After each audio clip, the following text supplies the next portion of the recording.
Okay, good morning. My name is Hugh Sung. I'm with the Battleship, New Jersey Oral History Program, which is docked in Camden, New Jersey. And today is Wednesday, January 30th of 2019, and we are currently in Pittston, Pennsylvania, the hometown of the veteran of the ship, Mr. Haydn Evans, who served on the battleship during World War II. So, without further ado, great to have you here, Mr. Evans. Good. Okay. And when we begin, do you mind stating your current age, sir? 95. All right. Thank you, sir.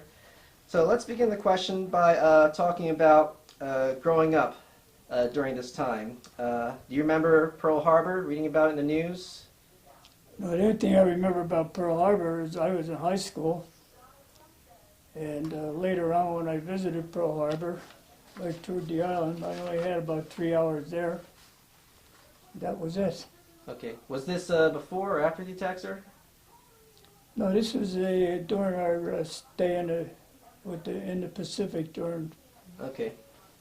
All right. So when did you join the Navy, sir? the October 1942.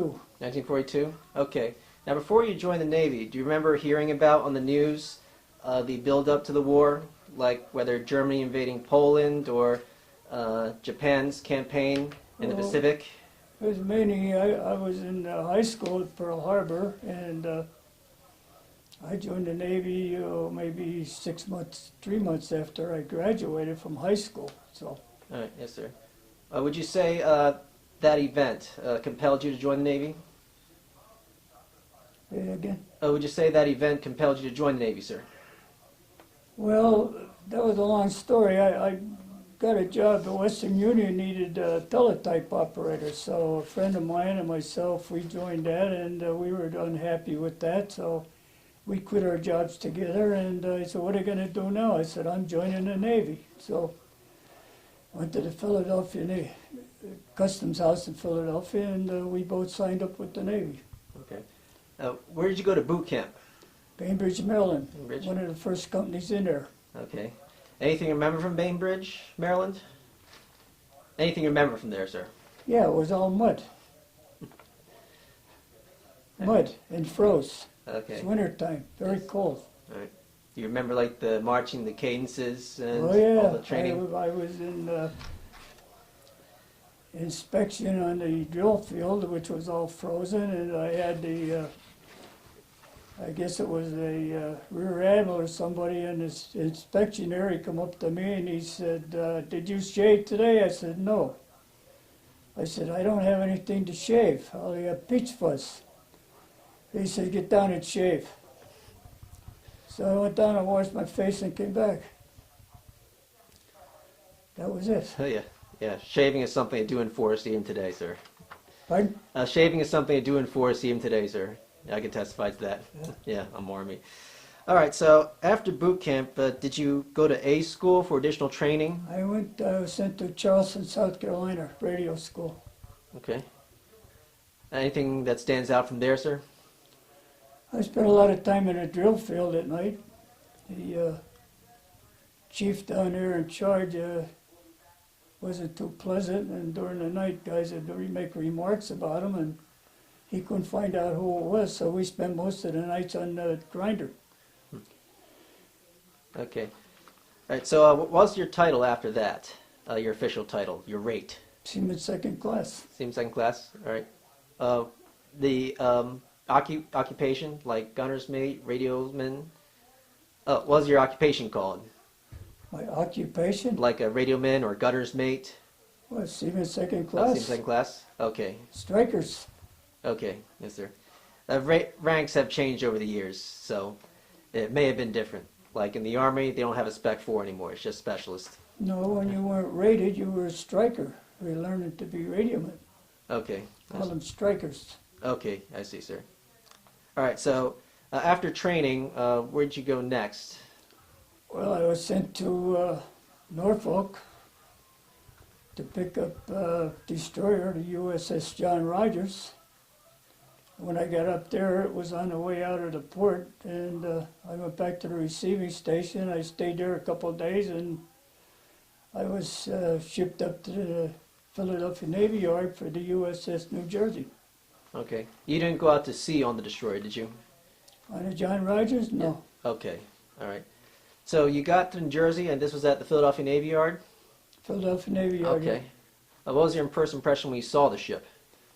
Well, when the first time I saw it was nothing but cables and wires and everything else. Okay. Yeah, fall over everything. But we spent a couple of days in the Navy Yard before we went aboard the ship. Okay. Did you get to watch the commissioning ceremony? Yeah. All right. Anything you remember from there? Pardon? Anything you remember from the commissioning ceremony? Nothing. Okay. That's when Captain Holden took command. Do you remember Captain Holden? Yeah. Okay. You ever met that captain?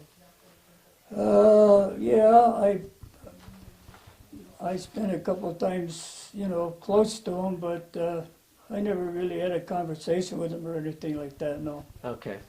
All right.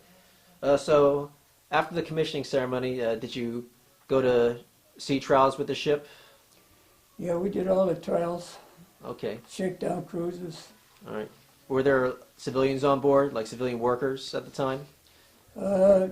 We had some, and we had, I think, a couple hundred from Annapolis, Maryland. The Naval Academy took on a cruise down, I think it was down into the Caribbean. Okay. All right, so why don't you talk about everyday life on the ship, like your duty stations or watches? Anything you remember from them? Boring. Boring? Yeah, just like the night watch in the Army. Sometimes do it in the AM hours. Well, I spent radioman, you had 8-hour watches, so during the wartime, the admirals came aboard, we would spend like 8 hours on and 8 hours off. So like every other day, you're putting in 16 hours. Okay. It's kind of a grind, All right. Do you remember holy stoning the deck? Pardon? Do you remember having to holy stone the deck, sir? Is that something you did occasionally or often? No, I don't exactly know what you mean. That's when you scrub the teak wood decks. Did you do a lot of that? Or that might have been reserved for other rates? No, I don't get that. Okay. All right. Not a problem, sir. Do you remember the meals on board? Oh yeah. Yes. Anything you want to talk about them? Well, I guess it's just standard service chow until we got the saipan, and then most of our food was given to the smaller ships. They were running out of food. Okay. And we were eating spam and rice 3 times a day. That wasn't too good. Okay. All right. So spam and rice, they came out of the chow hall? Or were they in storages?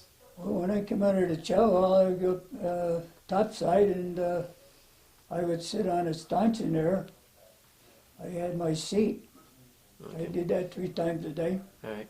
But you often supplied food to other ships, right? Pardon? You said you often supplied food to other ships, right?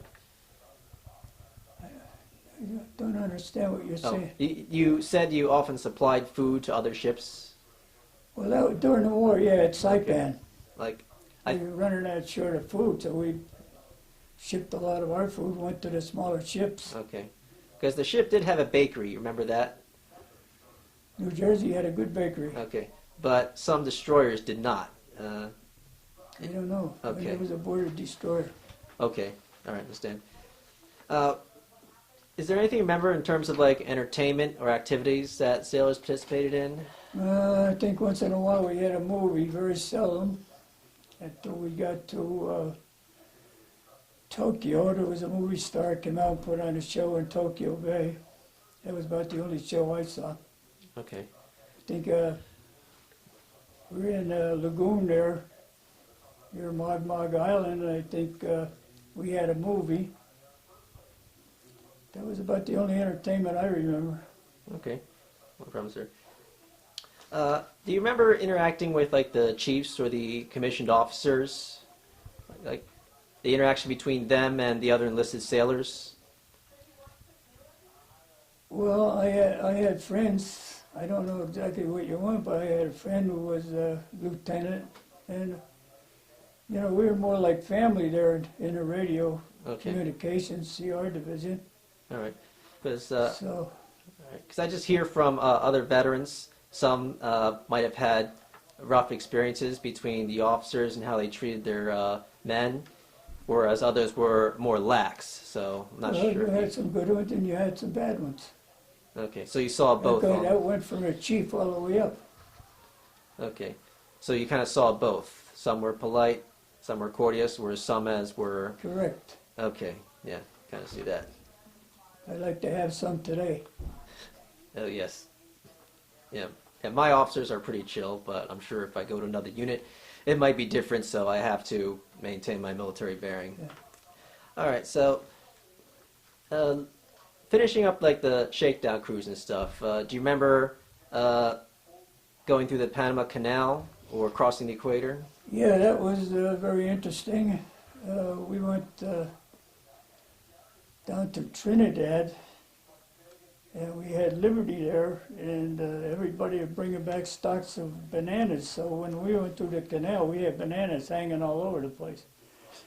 But then it was interesting going into the locks because if the New Jersey touched the sides of the locks, the flames would shoot up in the air. We couldn't get near the lifelines, you know. And then you had single traffic going through there. It was very interesting. Okay, so you did scrape the sides, right, sir? Yeah. Okay. All right, so leaving the canal, do you remember ever crossing the equator and going through the shellback ceremony? Yeah, I think we crossed the equator. I think it was 27 times in one day. 27 times in one day? Oh. Zigzag. Yeah. Did everybody participate in the shellback ceremony in one crossing? We had, well, like I said, we were on watch, so I missed a lot of that by being on watch. Okay. But there were ceremonies crossing the equator and the international date line. All right. You didn't participate in any, sir? Pardon? You didn't participate in any, did No. you? Okay. I got the cards, but I didn't participate. I was on watch. All right. Yeah, because that's something that pretty much every sailor talks about. Right. All right. Okay, so getting into the Pacific for the first time, do you remember the first time contacting the enemy? I believe that was at Truck Lagoon, was it? Well, before, I was there before Truck. I think our first stop was in an island called Funafuti. And Admiral Halsey came aboard. And we were all in dress whites.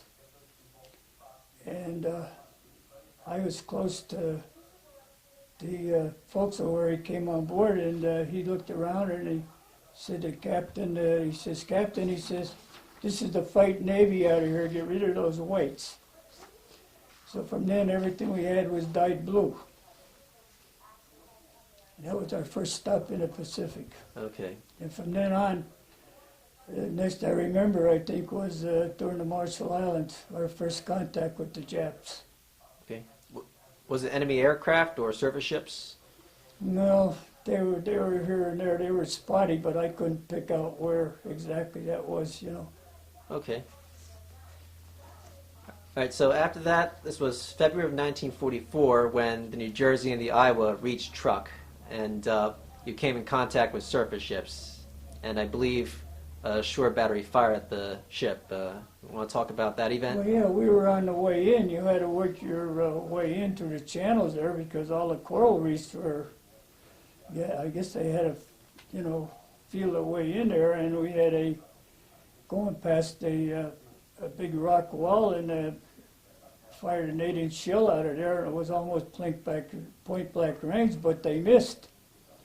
So immediately we returned to fire, and that was the end of that. Okay. But there was a small fishing vessel, I guess I call it, and they had one 5-inch shell. I fired at that and destroyed that, sunk it. Okay. It is believed that that was a mine layer, actually, because it actually exploded. Didn't run into any mines that I know of, no. Okay. All right. You were manning the 40-millimeter guns at the time? Is that correct, sir? Yeah. Okay. You got to actually watch that shell whiz by or hear it whiz by? Pardon? You actually was close to that enemy shell coming by, right? Were you, sir? Well, I know I was there. I saw the, the fire from the rock. Okay. But that's all I saw. There was nothing. They didn't hit the ship. It missed. All right. Did you see the puff of smoke from the shore? Yeah. Okay. And did you get to see any of those Japanese ships? Nothing except that fishing trawler. All right. But you did get to watch that one, right? Well, I saw that. It don't last long. It's only one blast and it's gone. Okay. Yeah. Then that was on starboard side. Okay. That was on the port side. Oh, port side? Yeah. Okay. But you didn't see the destroyer. You say you I didn't? didn't see a destroyer, no. Because also that time, a destroyer, the Maikaze, launched torpedoes and then tried to engage New Jersey, but was sunk by return fire. Yeah. Yeah. That could have been at a greater distance, too. Can't remember everything. Okay. Sorry. Did you get to see the Iowa ahead? The battleship Iowa? No. Okay. Did you get to go on shore at Truk after it was all No. over? No, you didn't? Okay. So what else do you remember from there after leaving Truk? I don't know. Wasn't the Marshall Islands before Truk? Could have been, but I believe Truk was the first actual contact with the enemy. No, I don't think so. We bombarded, I think Tarawa. Tarawa, yes? Yeah, I Tarawa? think he blew up everything on the island. There wasn't even any trees left. Okay. That's the first one I remember. Okay. But you didn't get to go on shore on Tarawa? Yeah, I did, but only for a short trip. Okay. You saw any of like the destroyed pillboxes? Or any? There's a lot of dead bodies Okay. loaded in Loaded. the sun. Okay. That was one. Nothing else. All right. You went on shore with other sailors? Were like there Marines Well, there? I didn't count that as going ashore, because that's only a sandbar. Okay. But the only place I went ashore was in Manila, Pearl Harbor, Right. Mogmog Island. Okay. 3 hours each time. That was it for All 3 right. years. Right. Just backing up to Pearl Harbor, do you remember seeing any of the ships being repaired, or the wreck of the Arizona being Well, I saw dismantled? a lot of shit. Well, we docked right next to the Arizona. Okay. Was much of it still there? Because I believe it was slowly being dismantled. There was, there was ships there. They're sunk all over the place Okay. on the way in. In the Arizona, I don't know what was next to that. That a couple of them sunk there. Was it? I can't remember which one. The Oklahoma and Utah also sank. Yeah, yeah. Okay. You remember passing by their wrecks though, right? Oh yeah, a lot of sunken ships on the way in the channels. Did you render honors on the way? Pardon? Did you have to render honors on the way? No. No? Okay. Because right now it's a tradition to render honors as you pass by. All right.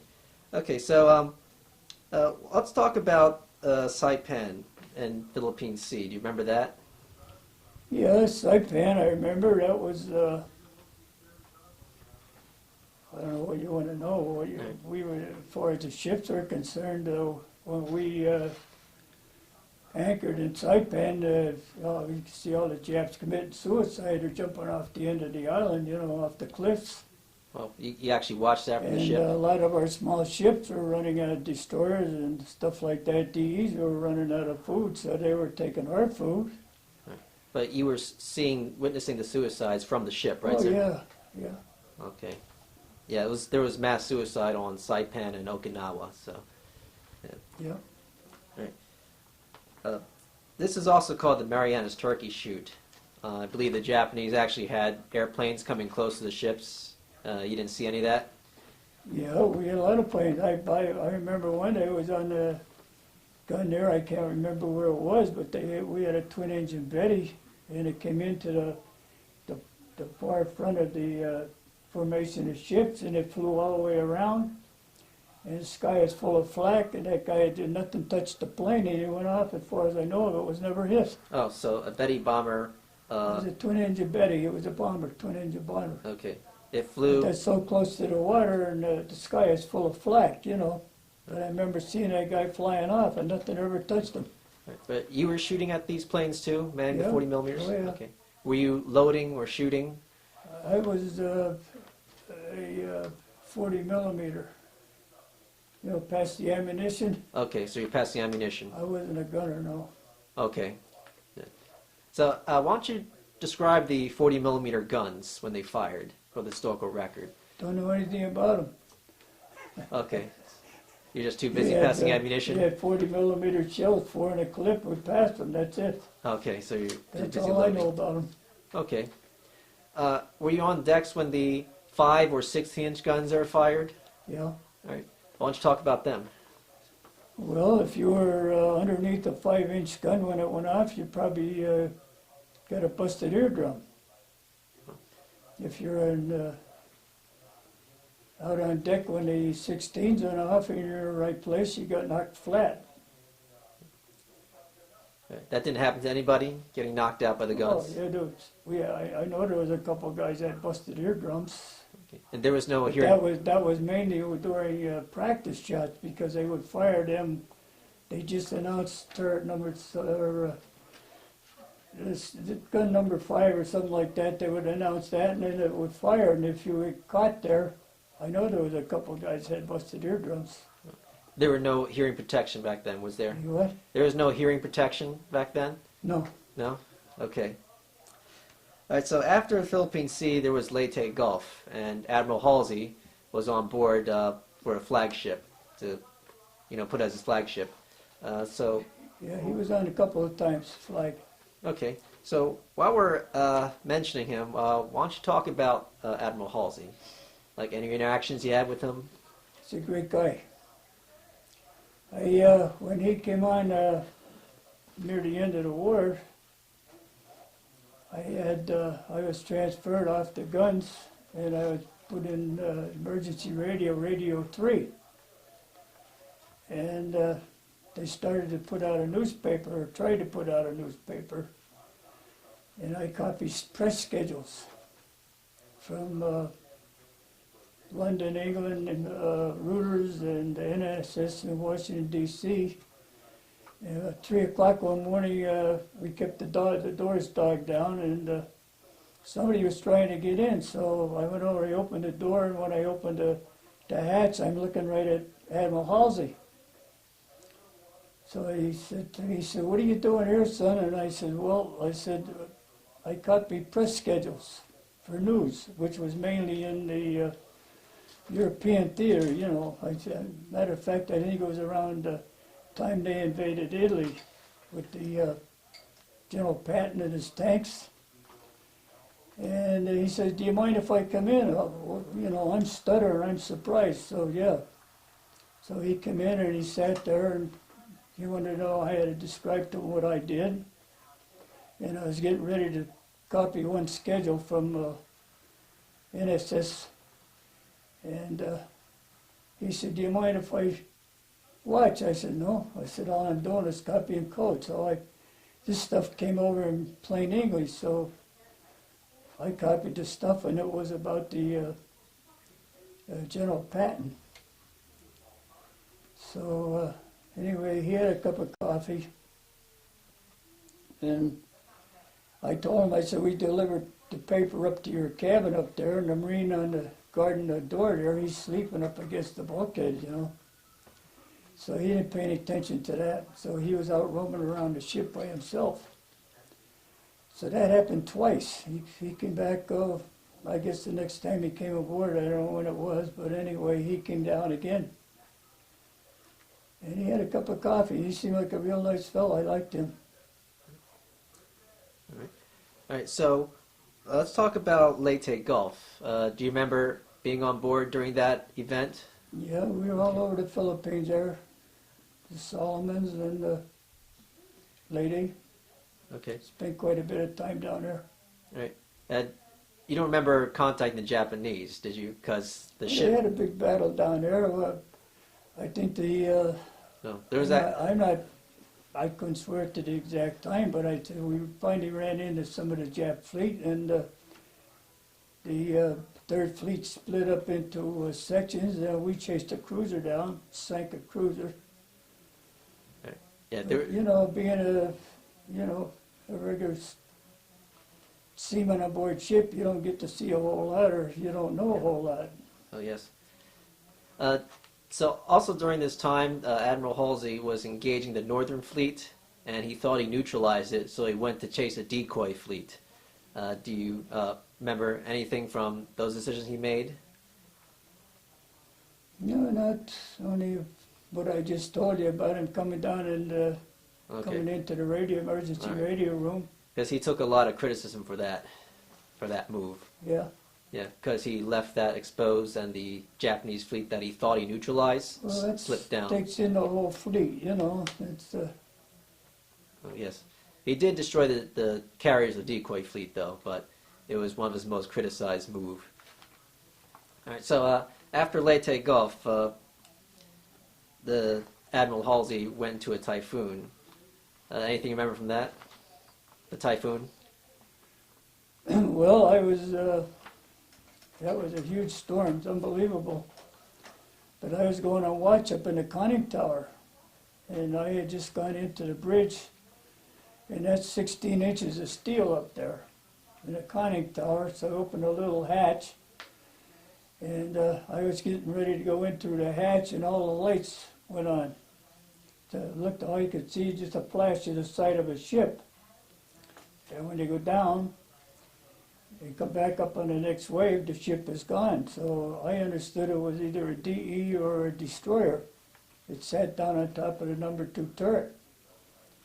But that's all I knew about that, and I from what I could find out later on, that was probably about the largest storm that ever hit the Pacific, and I think it was probably still the largest.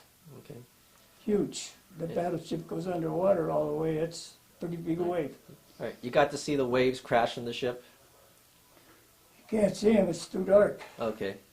After the storm, did you go out and check around the ship, see if there's any superficial damage? Couldn't go back out until it calmed down enough to go outside again. Yeah. Okay.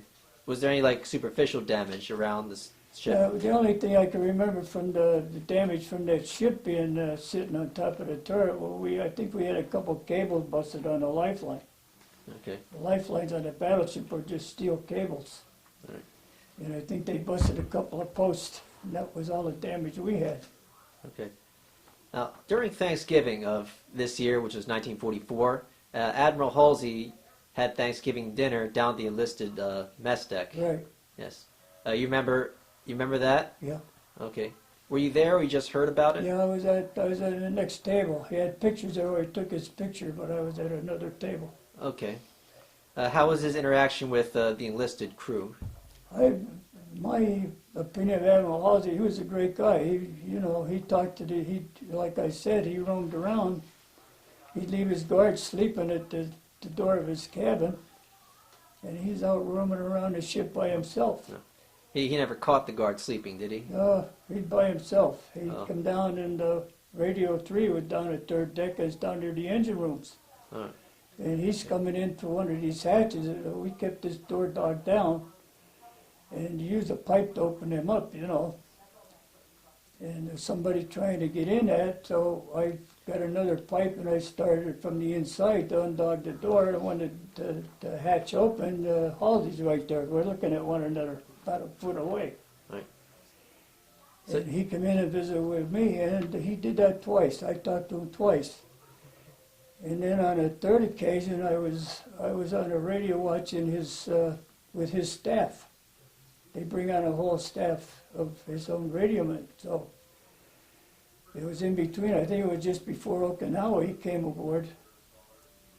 And I had a split radio one. I had 2 circuits. I had one in each ear. Well, the one was closed down, so I had put Tokyo Rose on the blank circuit that I had.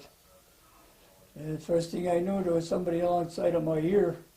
And I turned, and Admiral Halsey's there. He said, "What do you have on there, son?" I said, "That's Tokyo Rose." He said, "Well, it's lit all here." So I put it on the speaker.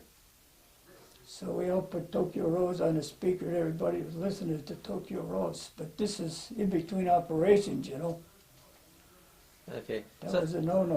all right. So for the historical record, Tokyo Rose, she was a a Japanese like propaganda announcer. Yeah, she Yeah. was telling you that your girlfriend was shacking up with somebody else, you know.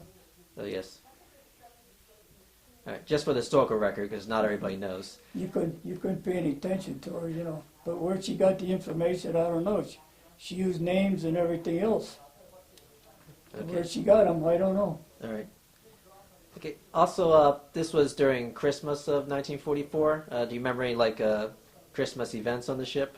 The only thing I remember is the menus. I kept menus. I gave them to Mr. Walters when I was down. Okay. All right. So going on to the next year, 1945, the ship was at Iwo Jima and Okinawa. Anything you want to talk about them? Well, at Iwo Jima, you know, we were there, and we don't see anything. You know, you're firing shells from 20 miles out at sea, so you don't really see a whole lot except for the explosions. And well, that was Iwo Jima as far as we were concerned. Right. You know, bombarding. Okay. And you were still loading the 40 millimeters, right? No, I was off of that. I was put on Radio 3, copy of press schedules Okay. So no more after loading. the first year. Okay. So no more loading. All right. So you just remember watching the bombardment during Iwo Jima, like from the ship? Yeah, we could see, yeah. Okay. Did you interact with any of the Marines, like before or after the battle? No, our Marines didn't have a whole lot to do. They manned the guns, a lot of 20 millimeters and 40s. Okay. I think there was 300 Marines aboard ship, but I don't. Yeah. Yeah. They didn't do a whole lot that I know of except man the guns. Right. Guards for the captain and admiral. Okay. So anything from Okinawa you remember? Well, Okinawa, before that started, we came back into Seattle for some repairs, I guess, and then we turned around, went back out there. We got back in during the landings in Okinawa. I can remember I had a circuit there. It was on Marines landing on the shore, and they ran out of ammunition. As their landing barge had been sunk with their ammunition supplies, you know. So they were getting hammered. And that's what I remember most about Okinawa. Okay. But then after that, the war ended, we were pulling into Guam. And all the whistles and everything, the war had ended. So then they told us we pulled right out of Guam there. We were going down, we were going to pick up General MacArthur.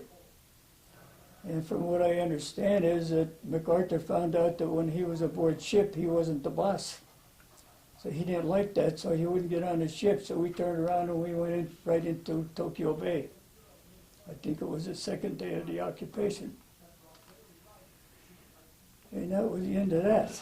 But, Okay. So you were in Guam when you heard of Japan's surrender, right? we were just pulling into Guam. I don't think we even stopped, if I remember right. We just Okay. back out to sea and we headed for Manila. Okay. And it wasn't long after that we turned around and headed for Tokyo Bay. Right. Because our understanding was that MacArthur found out he wasn't over the captain of the ship. Right. And he wouldn't get on the ship. That's the way we got it. Do you remember the reaction of the crew upon hearing Japan's surrender? Well, jubilation, yeah. What else? We spent most of the war out there at sea, you know. Like I said, I was on land in Manila 3 hours. I was in Pearl Harbor 3 hours. And I was in Mogmog Island for an afternoon and with 3 cans of warm beer. Oh yeah. That was my time ashore in 3 years. Okay. So pulling into Tokyo Bay, do you remember anything from that? Yeah, it's dirty. Dirty. Yeah. All right. Also, there's a photo of the New Jersey right by the battleship Nagato, which was the only Japanese battleship that survived the war. You didn't see that? No, Okay. not that I can remember. All right. I might have been a watch or something on. Okay. So, do you remember like smaller Japanese vessels around you, like Well, whether merchant or fishing vessels? Yeah, lots of those around. what do you call it? I forget what they call them. I think junks, they call them, in Asia. Junks or something. Yes. I don't remember. Okay. I only went ashore twice in Tokyo. I got held there and didn't turn me on, so I didn't go over. I think I went over twice. I took a box of beach and a gum over, and that was good for about anything you wanted. Okay. Do you remember interacting with the Japanese people this time? I really didn't have much to do with them. You know, the sewers ran down the road. Okay. You had to walk across planks to get over to the house or in the house, and they were not too swift. Okay. Because I remember some sailors, when they came, some were nervous if the Japanese would be like angry at them or have animosity. You know, you couldn't trust them. You know, they had a mouth full of gold teeth. And if you turned around real quick, you know, they changed their attitude or whatever you want to call it. Right. Were there a lot of like soldiers or Marines during this Didn't occupation? see many of them at all. Okay. I remember I went up to the palace, and Japs sat there with their little mugs with mold all over the top of it, and they would scrape that off into the moat around the palace and pushing that. They made some kind of, I don't know what it was, but it was a little tiny fish out of Tokyo Bay, and rice. Didn't appeal to me. So anyway, I went over there 2 days. I think I spent afternoon over there. Okay. I spent most of the time aboard ship waiting to ship home. Okay. All right. So after the war, you came home back on New Jersey, on the battleship. No. I left Tokyo on December the 7th in '45 on a seaplane tender. Okay. So you switched ships. It was the last ship over the North Pacific for the year. Too rough. Okay. So as far as I can remember, I was underwater all the way home. I got into Bremerton on New Year's Eve, Right. 46. Okay. Were you discharged shortly after that, sir? Pardon? Were you discharged shortly after? Yeah, I went on leave right away. They gave us a colored pass. It was New Year's Eve, so we went in and we stood in line at the liquor store for a couple hours, and finally got a couple bottles of booze, and we went on liberty. And when I came back, all of the guys that I came home with on a seaplane tender, they were headed for the train. So I didn't even get to go back to get my sea bags in the barracks. I just got in line. I come home with the uniform I had on. And in that sea bag, let me, can I move? Oh, certainly. I can pause this for a little bit, and we can proceed after Turn it that. off? Yep. Okay, you can continue, sir. Okay, back in December, I had a friend that called me up and said she had a call from a man in Hattiesburg, Mississippi. And he wanted to know if she knew a man by the name of Haydn Evans. And she said, yes. She said, as a matter of fact, I had dinner with him yesterday. So she gave him my phone number and everything. And he called me.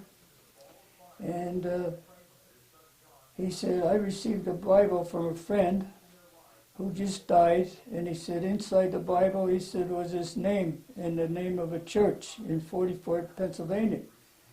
So he said, I called there, and the girl gave me your address and phone number.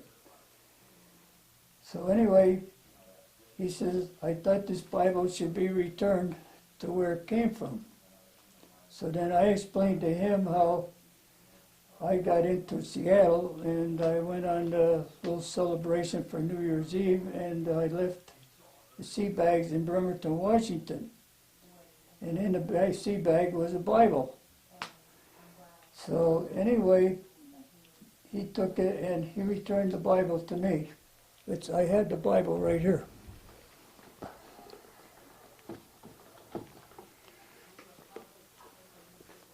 was sent to me in 1942 in Bainbridge, Maryland. Okay, I'm just going to zoom up to it, sir. As a matter of fact, this morning I got a call from him. His piece was in a paper, the Citizen Voice, which is a paper that I actually started back in 1978. And that was the Bible he returned to me after 73 years. Oh, amazing, sir. What I say now? Okay. All right. Why don't you hold that newspaper up just to just the front page so people could see. This is the front page here. I don't know if you can see it. You want it like that? It's okay. You can hold it like that, and I'm just going to zoom right into it. Yeah. It's not that they have to read it, but so they can see the Bible in the newspaper. And This was in a Citizen's Voice in Wilkes-Barre, Pennsylvania. okay, Citizens Voice, Wilkes-Barre, Pennsylvania. And just for the historical record, I'm just going to zoom into the date. Hope this could just focus. I might have the manual focus there. One moment. Okay, got it. January 14th, 2019. Correct. Yes. That happened to be my 95th birthday. Oh, happy birthday, sir. All right. Okay, we can continue the conversation. So we were talking about you returning home from the war. One question people like to know is how were you received as like a homecoming from the people? How coming was back? that? I came home like on the Reading Railroad from Philadelphia to Wilkes-Barre, and I was kind of, the white stripes of my uniform were kind of the same color as the navy blue. The dirt on the train on the way home, and from Bainbridge, Maryland, it was like 0 degrees. They gave me a pea coat in Bainbridge to wear home. And that's the way I came home, with what I had on my back. Okay, sir. All right, so just to backtrack back to your time in the Navy, why don't you talk about your duties as a radio, like anything that stands out that anybody watching this might like to know, like how you did your job? No, not that I know of. Okay, not a problem. Any other admirals you interacted with? Like, did you ever see Raymond Spruance or Admiral Willis Lee? The only one I cared for was Halsey. Okay, Like all the other services, the brass was too good for the enlisted people. oh yes, That's all I can say about that. okay. Because John McCain was on board, Admiral McCain. But I guess you didn't see him, I right? don't remember. Well, we all the dignitaries were on at that time, came on at some time, because the New Jersey was evidently one of the top ships in the world. Okay. So they all came aboard. Right. Also, he had a new captain, Captain Wooldridge. Do you remember him? Well, I remember the names. Didn't have much to do with the captains. Okay. You heard from the captain, he got on the loudspeaker, and all he said was, "This is your captain speaking," and that was it. Okay. That's all it meant to me. All right. Because I heard that Wooldridge wasn't as popular as Holden in terms of his I interacting didn't with the think crew. any of them were very popular.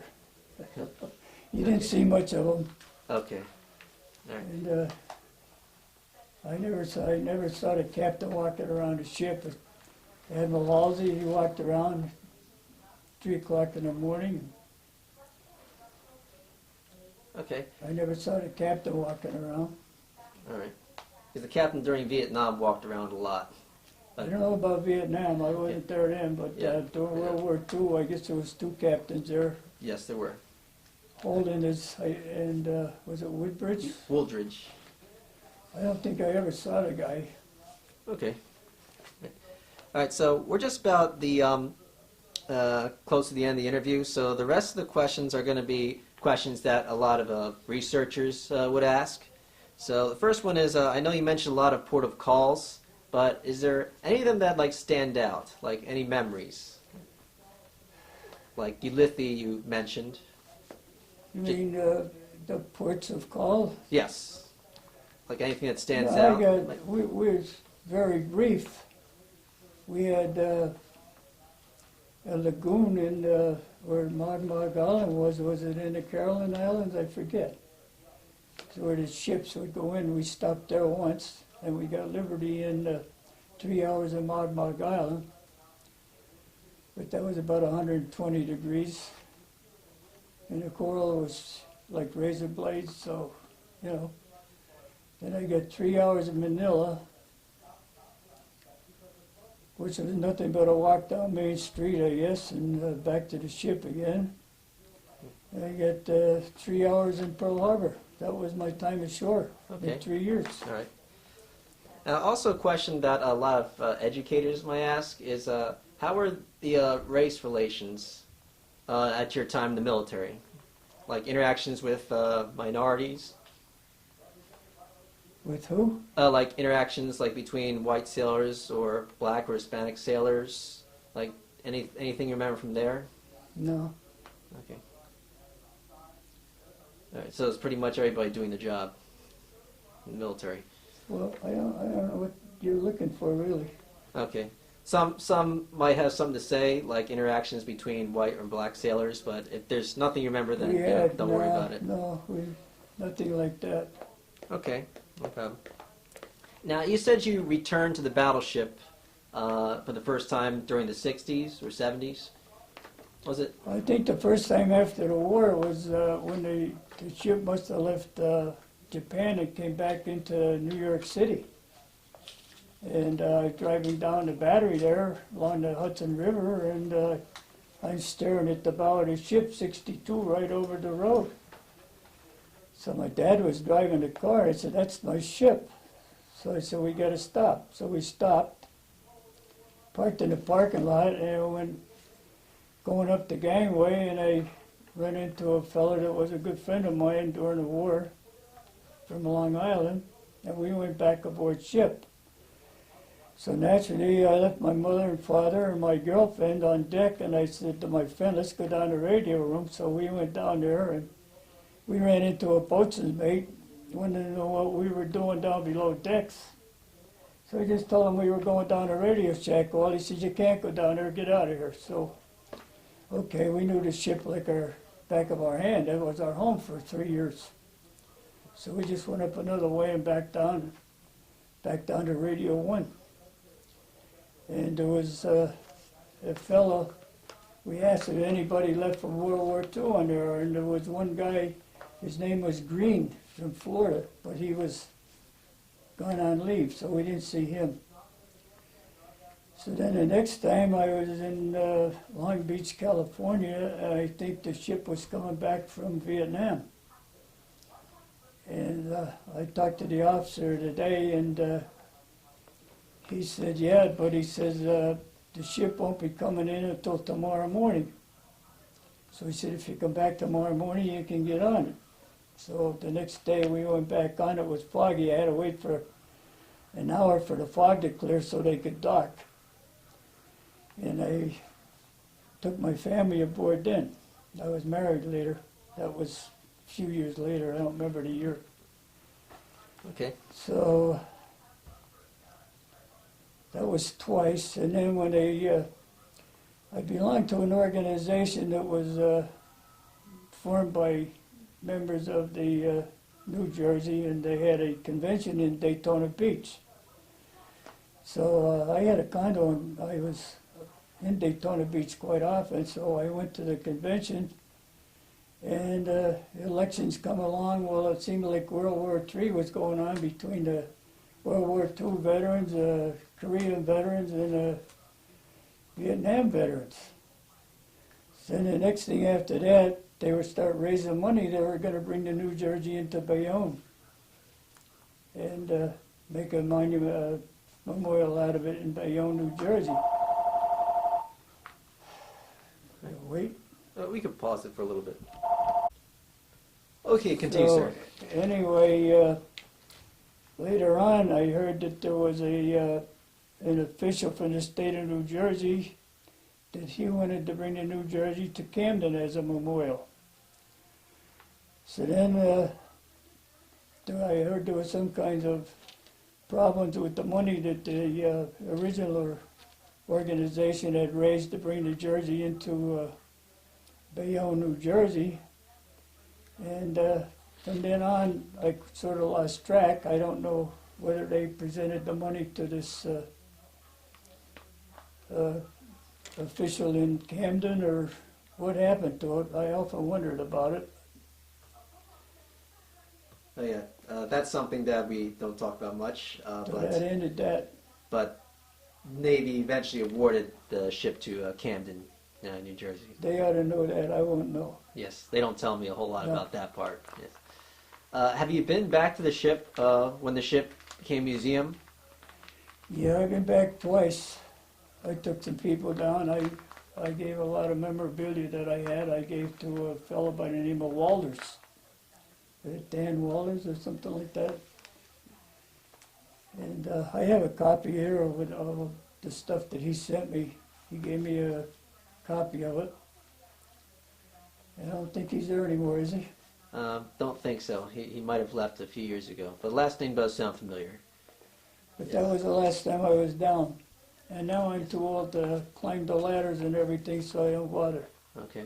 How did it feel to be back on the ship after all those years and all the changes that the ship went through? How did I feel? Yeah. How did it feel being back on the ship and seeing all the changes it went through? Oh, lots of memories. Spent 3 years there. That's your home. You got a lot of memories. Yes. Even after all the configurations, you still knew everything. Yeah. Yeah. A lot of changes there. See, they took most of the guns off and they put missiles on it. That changed the looks of it. Okay. So why don't you talk about transitioning from military to your civilian life? How was that like? No problem. No problem? Okay.